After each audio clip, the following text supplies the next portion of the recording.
Warning, censorship. Warning, censorship. We refused to go for the 3-day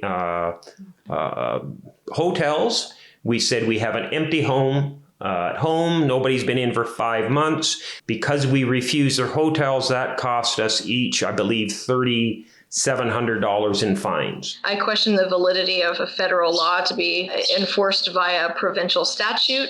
But I'm going to be looking at any kind of defense and avenue that I can take advantage of to try to get Carol and Grant off completely, because that's the point of Fight the Fines. When you're giving a ticket with that amount of money, or tickets with that amount of money attached to it, you're taking money away from the charity that these people have worked so hard to build and continue to run.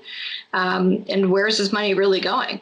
It's an excessive amount of money for what it is, when really there's no risk to what's going on here. Because if we didn't have your support here and giving and fighting for our tickets and fighting for freedom here, we would not be able to go back. So again, thank you for being part of what we do in Guatemala. Catherine Krasinowski here for Rebel News. I want to share a Fight the Fines case with you today that will really tug at your heartstrings. Carol and Grant Lamb are a married couple who have devoted their lives to helping children in Guatemala through their charity, Power at Work. Watch what happened to them when they returned home from abroad after refusing to enter the government-mandated quarantine hotel. We're going to talk to the legal team about their case as well, so stick around to hear that update. But first, if you aren't familiar with Fight the Fines, it is one of our largest civil liberties projects ever. Rebel News, in partnership with the registered Canadian charity, the Democracy Fund, fight unlawful lockdown tickets by setting up Canadians with top-notch criminal defense lawyers. Take a look at their story. The stress that comes out just thinking about it. We already knew we were not going to do their 3-day hotel, so whatever else that looked like, that's kind of was our anticipation. And so when we arrived, we went to customs. He was a very pleasant guy, nothing wrong with the customs guy. He had to do paperwork. We told him we were not going to the hotels, so we got a different sticker on our passport. If you were going to hotels, you got an orange sticker. If you were not, and we'd have to have a health guy speak to us, we got a blue sticker, I believe. We did see the lineup of the people to the hotel. They were just lined up again like cattle, being told exactly what to do. They hurdled us down. They took our temperature. We were fine. They basically said we were fine. We refused to go for the 3-day hotels. We said we have an empty home at home. Nobody's been in for 5 months. Because we refused their hotels, that cost us each, I believe, $3,700 in fines. And then they wanted to give us another test right there on the spot. In doing that, I showed them I had a negative test. We both had a negative test the day before. And they said, well, don't you want this test? It's free. And I go, I don't need a test. I'm negative. And on that response, I said to them, because they were trying to force me to have a test, I said, when were you ever tested? And their response was they had never been tested. Wait, what? The border officials who face thousands of new faces every day aren't being tested. Carol and Grant Lamb were tested before leaving Guatemala and were both negative. But for refusing another test at the airport, they were given more fines. So then they said, well, because of the Quarantine Act, you refused this other test, so you get another $1,800 ticket each. If we were sick, I would have gladly said, fine, we deserve a quarantine because we don't want to give anything to anybody. But on doing this, they wrote out another ticket for each of us for $3,800 or $1,800 each. So our total bill for the two of us to leave the airport was $12,270. Over $12,000 in fines for two healthy people with negative COVID tests to return to their empty house in the country. Does that make sense to you? So anyhow, we left down the line And finally, instead of walking all the way to the end of the airport, I just went through the barricades. I opened them up and went through them. And the last guy tried to stop it, and I showed him, I said, I got $12,000 in fines. This should qualify me to leave the airport. The Lambs spend their time and money on improving the lives of disadvantaged children, but the government of Canada said, no. You know that money you've raised that you're going to use to teach children survival skills in a third world country? Yeah, we're going to need that. Can you tell me a little bit about why you were down in Guatemala and the work you're doing down there? Sure. So we have a Canadian registered charity, and it's called Power at Work. And we do missions work in Guatemala all year long. And we run different programs. Our charity is based on Ephesians 3:20, which is now unto him who is able to do exceedingly abundantly more than we can ask or imagine, according to the power that works in us. We train kids. We have a multi-purpose shop that we train kids in woodworking, welding, hopefully soon bicycle repair and gardening.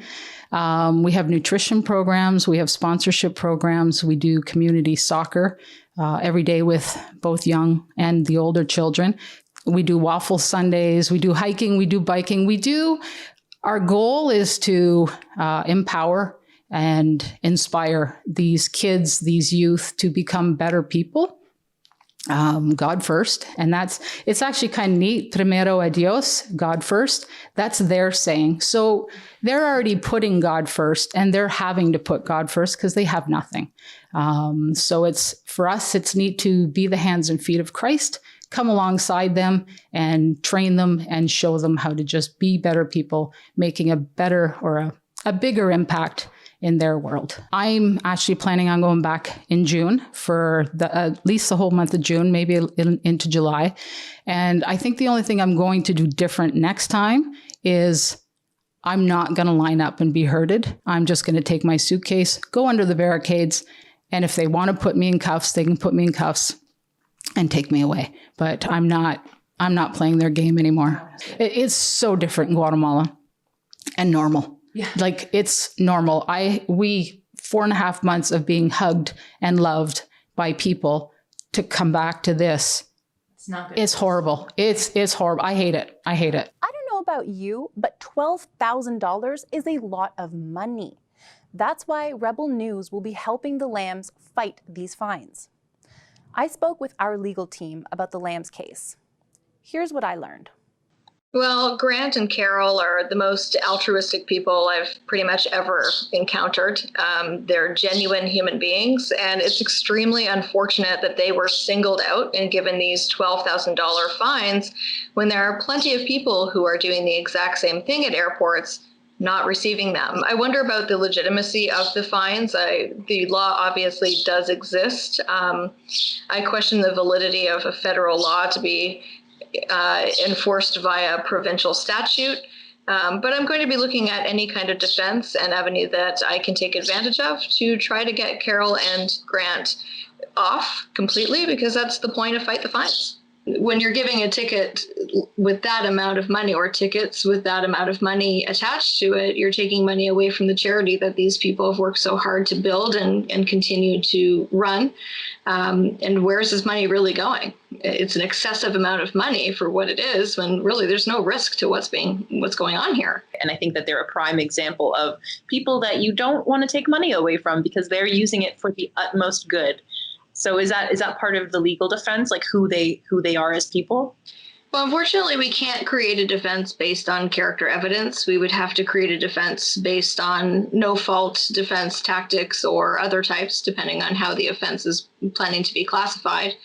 But if they were found guilty, and we would seek a reduction to the minimum fine or below the minimum fine, I would make submissions regarding exceptional circumstances. And these are certainly exceptional people. We can only keep doing this important work with your help. You are the reason we are here fighting for liberty. But don't take it from me.